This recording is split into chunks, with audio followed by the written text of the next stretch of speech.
पिछले जन्म में मैंने एक बूढ़ी महिला की बातों में आकर बहुत पैसे खर्च करके एक ब्राजीलियन कछुआ खरीदा था, जिसे मेरे ससुराल वालों ने मुझे पैसे उड़ाने वाला बेवकूफ कहकर बहुत डांटा था। लेकिन हाई टेम्परेचर अपोकलिप्स शुरू होने से पहले ही मेरा कछुआ बदलने लगा और लगातार गोल्ड कॉइन्स उगलने लगा, जिससे हमारा पूरा परिवार मुश्किल समय से बच गया। जब कछुआ पूरी तरह इवॉल्व हुआ तो वह सिर्फ प्योर वाटर ही नहीं दे सकता था, बल्कि आसपास के टेम्परेचर को भी कंट्रोल कर देता था, जिससे बाहर चाहे जितनी हीट हो घर हमेशा कूल रहता था। मुझे लगा था कि हाई टेम्परेचर अपोकलिप्स खत्म होने के बाद सब सेफ है, लेकिन मेरी वाइफ ने मेरे पीछे से कछुए के साथ एक कॉन्ट्रैक्ट साइन कर लिया और मुझे घर से निकाल दिया और अंत में मैं हीट से मर गया। जब मैंने फिर से आंखें खोली तो मैं उसी दिन पर रिबॉर्न हो चुका था जब मैं कछुआ खरीदने वाला था। भाई मैं देख सका हूँ तुम बहुत बड़े लकी पर्सन हो, लेकिन तुम्हारी किस्मत में एक बड़ा क्राइसिस है। अगर तुम बच गए तो बहुत बड़ा फॉर्च्यून मिलेगा। मेरे पास एक मेथड है जिससे तुम ये क्राइसिस पार कर सकते हो। ये कछुआ असल में 888 का है, लेकिन अभी सिर्फ 188 में मिल जाएगा। फेमिलियर वॉइस सुनकर मुझे समझ आ गया कि मेरा रीबर्थ हो चुका है। उसी लकी कछुए को खरीदने से पहले वाले दिन में पिछले लाइफ के एक्सपीरियंस के कारण मैंने तुरंत पैसे निकालकर उसे खरीद लिया और घर आ गया। जैसा कि एक्सपेक्टेड था, मेरी वाइफ और इन लॉज ने फिर मुझे बुरी तरह स्कोल्ड किया। मैंने जो बर्ड नेस्ट मंगवाया था वो कहाँ है? आज मुझे बर्ड नेस्ट और गोजी बेरी सूप पीना है। तुमने मेरी मदर की बात नहीं मानी, कितने डिसरिस्पेक्टफुल हो। बर्ड नेस्ट कहाँ है? इस बार मैंने स्मार्टनेस दिखाई और वाइफ और मदर इन लॉ को कुछ नहीं बताया, बल्कि अपनी दूसरी पॉकेट से एक ड्राई पेपर बॉल निकालकर मदर इन लॉ को दे दिया। वैसे भी उसे रियल और फेक का फर्क नहीं पता था। वह पेपर देखने में भी मार्केट के बर्ड नेस्ट जैसा ही लग रहा था। ये ही बर्ड नेस्ट है? सच बताओ, तुम मुझे फुल बना रहे हो क्या? बर्ड नेस्ट ऐसा कैसे हो सकता है? इतना कहकर मदर इन लॉ ने गुस्से में मेरे आर्म को जोर से पकड़कर ट्विस्ट कर दिया। मैं मासूम बनकर बोला, नहीं नहीं, यही है, ये बहुत स्पेशल वाला है। शॉपकीपर ने खुद कहा था कि ये रेयर स्टॉक है। मैंने बहुत रिक्वेस्ट करके आपके लिए डिस्काउंट में लिया है। ठीक है, समझदार बन गए हो। मुझे हंगर लगी है, जल्दी खाना बनाओ। फिर मैं किचन में खाना बनाने चला गया। उससे पहले मैंने सावधानी से कछुए को निकालकर एक फिश टैंक में रख दिया। पिछले लाइफ में इसी कछुए की वजह से मेरी वाइफ और मदर इन लॉ ने हाई टेम्परेचर अपोकलिप्स सर्वाइव किया था। फिर मैंने कछुए को हाइड कर दिया और खाना बनाने चला गया। 2 दिन बाद मेरा कछुआ गोल्ड कॉइन्स उगलने लगा। चमचमाते गोल्ड को देखकर मैं बहुत खुश हो गया। अब मेरी गुड लाइफ शुरू होने वाली थी। इस बार मैंने बिना देर किए रियल एस्टेट एजेंट को कॉल किया और सिटी से दूर एक विला खरीदने को कहा, जितना रिमोट हो सके उतना अच्छा। फिर मैंने सारे गोल्ड को कैश में बदल दिया। कुल 3 लाख बन गए। जैसे ही हाई टेम्परेचर अपोकलिप्स आएगा, इंसानों के लिए भी म्यूटेटेड एनिमल्स से लड़ना मुश्किल होगा। मुझे सिर्फ एनिमल्स ही प्रोटेक्ट कर सकते हैं। जैसे जैसे टेम्परेचर बढ़ता गया, कछुए के गोल्ड उगलने की क्वांटिटी भी बढ़ती गई। इसलिए मैंने तुरंत सर्वाइवल सप्लाईज खरीद ली और एक वाटर पावर जनरेटर भी डिजाइन करवाया, लेकिन उसे बनने में 1 मंथ लगेगा। अपने सामान को सेफ रखने के लिए मैंने बहुत सारे स्ट्रे कैट्स और डॉग्स को अडॉप्ट किया और रोज उन्हें खिलाकर उनसे बॉन्ड बनाने लगा। उसी दिन मैं एक नए आए हुए टैबी कैट को शांत कर रहा था। मुझे साफ दिख रहा था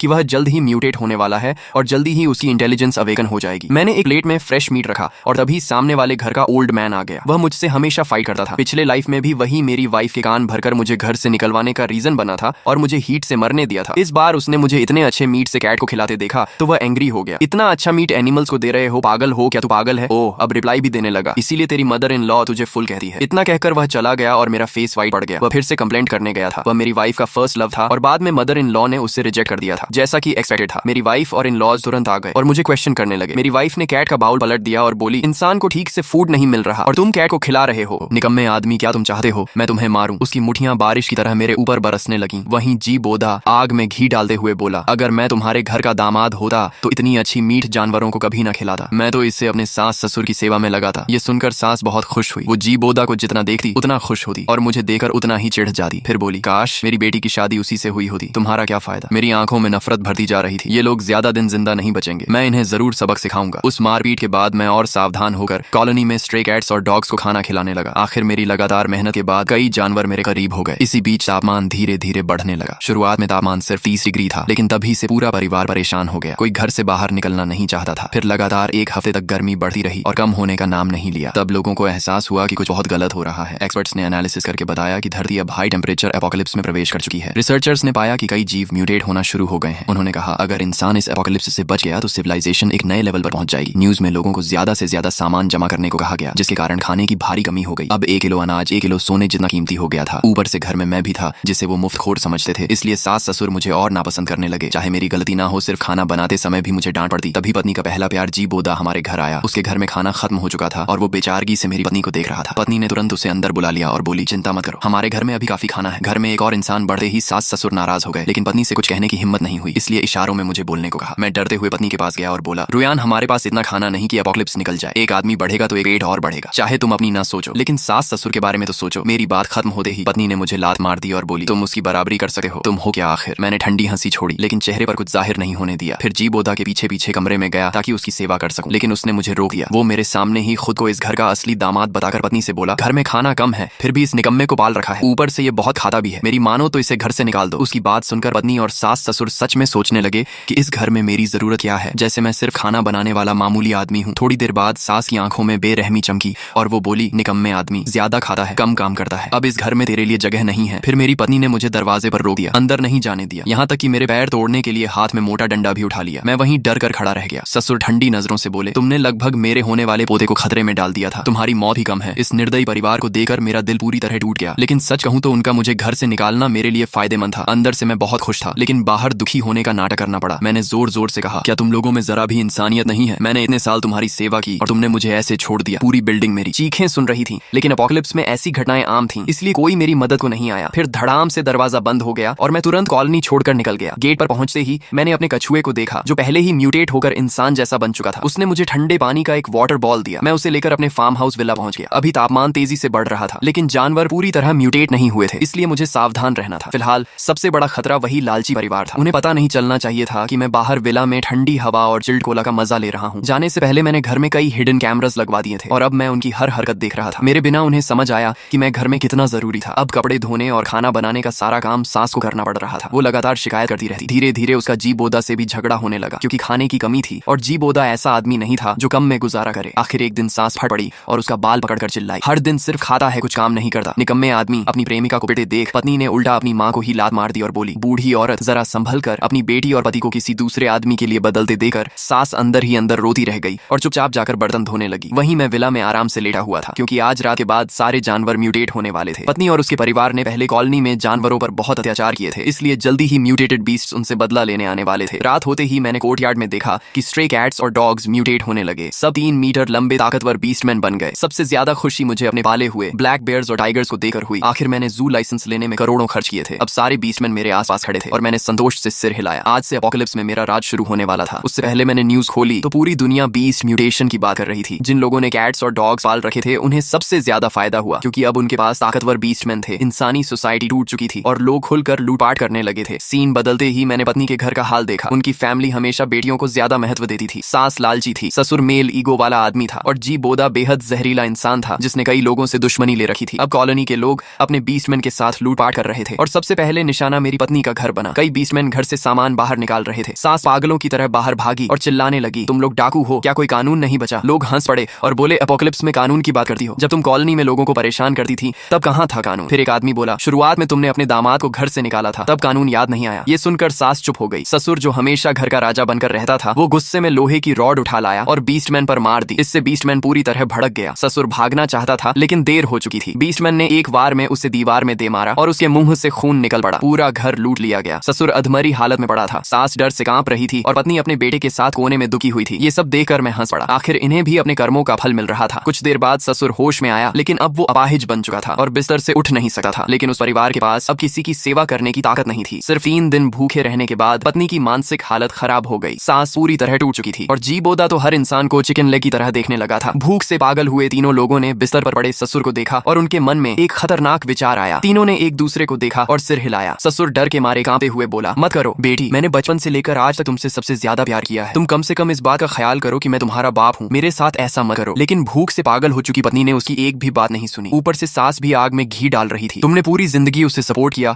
अब उसका ऐसा मरना भी सही ही है। पत्नी ने भी सास की बात का साथ देते हुए सिर हिलाया। अरे पापा, आप आराम से मर जाइए। और उसी समय मैं शहर के बाहर बने लग्जरी विला के असली लेदर वाले सोफा पर आराम से लेटा हुआ था। मेरे सिर के ऊपर सेंट्रल एसी से निकलती 20 डिग्री की ठंडी हवा चल रही थी। मेरे सामने लगी विशाल स्क्रीन पर हिडन कैमरा के जरिए लियू परिवार का एक दूसरे पर टूट पड़ने वाला पूरा सीन 360 डिग्री एंगल से बिना किसी ब्लाइंड स्पॉट के लाइव चल रहा था। मेरे हाथ में बर्फ से भरा एक गिलास था जिसमें फिजी ड्रिंक डली हुई थी और मैं बर्फ के ग्लास से टकराने की साफ टनटनाहट सुनते हुए अपने होंठों पर ठंडी मॉकिंग स्माइल ली बैठा था। पिछली जिंदगी में यही निर्दयी लोग मेरे रिसोर्सेज छीनने के लिए बिना किसी दया के मेरे साथ भी बिल्कुल ऐसा ही कर चुके थे। उन्होंने मुझे बेरहमी से घर से बाहर निकाल दिया था ताकि मैं बाहर 60 डिग्री की गर्मी में तड़प तड़प कर मर जाऊं। अब वही जंगल का कानून वाला नरक आखिरकार उनकी जिंदगी में आ चुका था। लेकिन मैं जानता था कि ये अभी सिर्फ शुरुआत है। उनकी असली तबाही अभी बाकी थी। मैंने आराम से सीसीटीवी बंद किया और सोफे से उठ खड़ा हुआ, क्योंकि अब मेरे सामने एक और बड़ा प्रॉब्लम खड़ा हो चुका था। जैसे जैसे तापमान बढ़कर 65 डिग्री पार कर रहा था, पूरी दुनिया में म्यूटेंट एवोल्यूशन बहुत तेजी से बढ़ने लगा था। मैं विला की बड़ी ग्लास विंडो के सामने खड़ा होकर बाहर अपने कोर्टयार्ड को देख रहा था, जहां मेरे पाले हुए सारे स्ट्रे एनिमल्स अब पूरी तरह बीस्ट फॉर्म में बदल चुके थे। जो बिल्ली पहले हड्डियों का ढांचा लगती थी,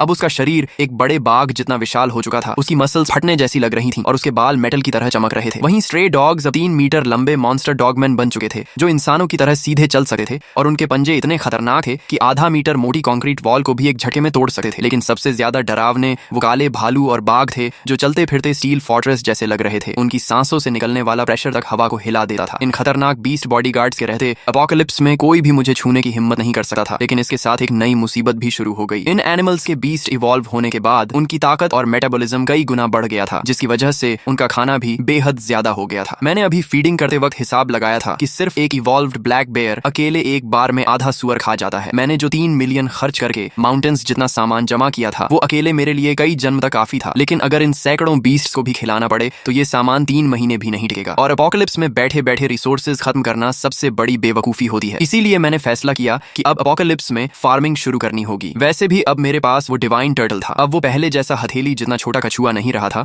उसका शरीर अब एक भारी आर्मर्ड व्हीकल जितना विशाल हो चुका था और वो विला के बीच बने खास वाटर पूल में चुपचाप पड़ा रहता था। उसके शेल पर अजीब रहस्यमयी निशान बने हुए थे और उसके मुंह से लगातार साफ प्योर वाटर निकलता रहता था। वाटर रिसोर्सेज और कांस्टेंट टेम्परेचर वाला एनवायरनमेंट, ये दोनों चीजें हाई टेम्परेचर एपोकलिप्स में इंसानी जिंदगी से भी ज्यादा कीमती थी और यही मेरी सबसे बड़ी ताकत थी। मैंने तुरंत एक्शन लिया, फोन खोला, प्राइवेट सैटेलाइट नेटवर्क से कनेक्ट हुआ और देश के बचे हुए सर्वाइवर्स के डार्क वेब फोरम पर एक भारी रिवॉर्ड वाला पोस्ट डाल दिया। मैंने पूरे देश से टैलेंटेड लोग बुलाए, खासकर एग्रीकल्चर एक्सपर्ट्स और मैकेनिकल इंजीनियर्स, क्योंकि इस एपोकलिप्स में जमीन पूरी तरह सूखकर पत्थर जैसी हो चुकी थी और सिर्फ इंसानों के बल पर खेती करना नामुमकिन था। मशीन्स की मदद से फार्मिंग करना ज्यादा आसान और तेज था। पोस्ट डालने के सिर्फ 10 मिनट बाद ही कमेंट्स फट पड़े। जैसा मैंने सोचा था वैसे ही बहुत सारे सर्वाइवर्स मुझसे कॉन्टैक्ट करने लगे। लेकिन उनमें सबसे ज्यादा हैरान करने वाली चीज थी, एक ग्रुप बंकर में फंसे हुए टॉप साइंटिस्ट्स ने मेरे पोस्ट का जवाब दिया। ये लोग एपोकलिप्स के दौरान देश द्वारा स्पेशली प्रोटेक्टेड रिसर्चर्स थे। ये सिर्फ हाई टेम्परेचर एपोकलिप्स के क्लाइमेट चेंजेस पर रिसर्च नहीं कर रहे थे, बल्कि ऐसी क्रॉप्स बनाने पर भी काम कर रहे थे जो एक्सट्रीम हीट में भी ग्रो कर सके। मैंने सीधे नेशनल शेल्टर के हेड से कॉन्टैक्ट किया। जब मैंने उन्हें अपनी आइस वाटर से नहाने वाली वीडियो दिखाई और अनलिमिटेड पानी व पूरी सेफ्टी देने का प्रॉमिस किया तो उन्होंने तुरंत फैसला ले लिया। देश भर के रेस्क्यू बेसिस से टॉप साइंटिस्ट, एग्रीकल्चर एक्सपर्ट्स और मैकेनिकल इंजीनियर्स को मेरे पास भेजा गया। उनकी सेफ्टी के लिए मैंने अपनी सबसे ताकतवर म्यूटेटेड जायंट टाइगर्स को भेजा जो specially modified armoured refrigerated truck खींचकर उन्हें लेने गए। जब वो साइंटिस्ट मेरे इलाके में पहुंचे और गेट के अंदर आए तो सबकी आंखें फटी रह गईं। बाहर की दुनिया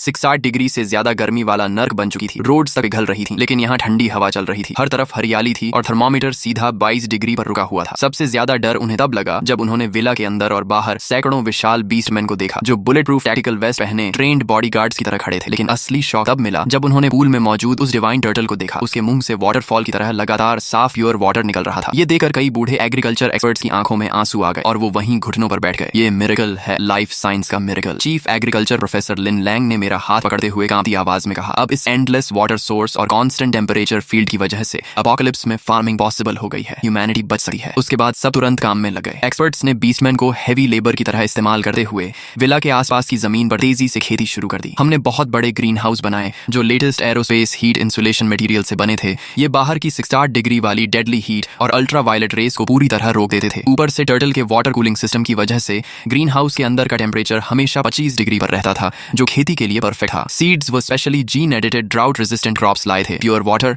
और परफेक्ट क्लाइमेट की वजह से सिर्फ एक हफ्ते में पूरे ग्रीन हाउस में हरियाली फैल गई। इतनी बड़ी सफलता के बाद शेल्टर वालों ने इमरजेंसी ब्रॉडकास्ट पर यह खबर पूरी दुनिया में फैला दी। बहुत जल्द मैं ग्लोबल न्यूज हेडलाइन बन गया। Apocalypse oasis miracle land. मेरे विला के आसपास की पहले जली हुई बंजर जमीन अब पूरी तरह खेतों और राइस फील्ड्स में बदल चुकी थी। लेकिन मेरे लिए ये काफी नहीं था। मैं एक नया ऑर्डर बनाना चाहता था, इसलिए मैंने सर्वाइवर शेल्टर बनाया जहां एपोकलिप्स में स्ट्रगलिंग लोगों को रखा जाने लगा। रूल सिंपल था, उन्हें मेरे लिए काम करना होगा और बदले में मैं उन्हें प्रोटेक्शन, प्योर वाटर और भरपेट खाना दूंगा। ये न्यूज लगातार ब्रॉडकास्ट हो रही थी और आखिरकार मेरी वाइफ का परिवार भी इसे देख बैठा। उनका अपार्टमेंट पूरी तरह टूट चुका था। न बिजली थी न पानी। घर में सड़ांत फैली हुई थी क्योंकि वहां अब भी उनके खाए हुए फादर इन लॉ की सड़ी हुई बॉडी की स्मेल मौजूद थी। सबसे पहले सास ने टीवी पर मुझे देखा। वो भूख से जमीन पर पड़ी थी लेकिन अचानक चीख पड़ी, अरे ये तो वही निकम्मा आदमी है। उसकी आंखें फटी रह गईं। ये न्यूज में कैसे आ गया और इसके पीछे इतना सारा खाना। सोफा पर पड़ी ल्यू रुयान भी घिसटे हुए उठी। स्क्रीन देखते ही उसकी आंखों में जेलसी और गुस्सा भर गया। वो हरामी आदमी हमसे अलग होकर खुद लग्जरी लाइफ जी रहा है। उसने जरूर हमारे पैसे चुरा कर ये सब बनाया होगा। उसे ढूंढो, मैं उसे घुटनों पर ला दूंगी। मैं उसे जिंदा नहीं छोड़ूंगी। तभी पास में बैठा जी बोदा जो दीवार की सड़ी हुई लेयर खा रहा था धीरे से बोला, रुको, अगर ये फेक हुआ तो, अगर ये एडिटेड वीडियो हुआ और लोगों को मजदूरी के लिए बुलाया जा रहा हो तो बाहर की गर्मी में हमारी हालत ऐसी है, बाहर निकलना मतलब सीधा मरना। उसकी बात सुनकर ल्यू रुयन सोच में पड़ गई। फिलहाल इस मनवा के अभी तक इतने ही पार्ट्स बने हैं। जैसे ही इसके नए पार्ट्स रिलीज होंगे उनका पूरा एक्सप्लेनेशन सबसे पहले इसी चैनल इट्स युवा पर आएगा। इसीलिए चैनल को सब्सक्राइब करके बेल आइकॉन ऑन कर लो ताकि अगला पार्ट मिस न हो।